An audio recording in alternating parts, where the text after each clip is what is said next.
Do you think, because obviously we're not there yet, do you think the 49ers have done enough so far this offseason?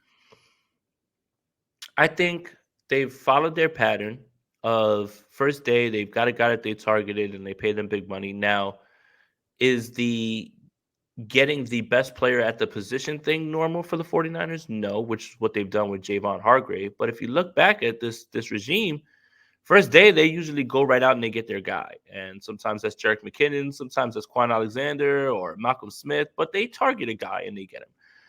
So I think the question becomes, does Javon Hargrave make up for the loss of Omenihu, Ebukam, and the rest of this defensive line? Even Jordan Willis, which I was very shocked about. I Mm-hmm. thought that he was almost a shoo-in to come right Yeah. back. And I thought that, again, Chris Kosaric, who they're taking another chance on Clean and Farrell, and they've gotten guys that have been producing for them.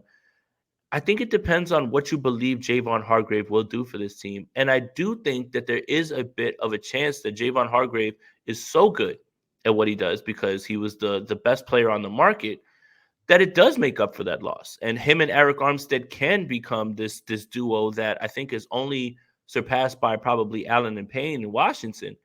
And then Nick Bosa is going to be Nick Bosa. And then if you can get a little something from your edge rotation, the other side, which I think the 49ers will, whether that's Drake Jackson, whether that's a bevy of players as they normally do, I think they've done fine at this Mm-hmm. point. The other thing is it's April 11th. Yeah. And for all intents and purposes, for a lot of teams, free agency's over, especially when you only have $3 million of cap as the 49ers do.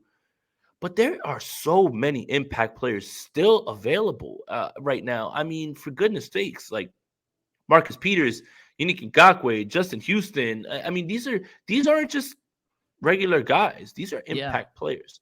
So to say, have they done enough? I think that they're still solidified as a top 1-2 roster in the NFC, depending on how you land. But the gap's closing, and I think a lot of teams have done a ton to improve themselves. I think for one is the Dallas Cowboys. I know people don't want to hear that. I think another one is Seattle Seahawks, and they have a Mm-hmm. chance to really improve themselves in this draft. But I do think that it's not over, and I think when we look at the full scope of the team going into camp, I think we're going to say it's definitely enough. It's all going to boil down to the one question mark with this team that it seems to be every single offseason is quarterback.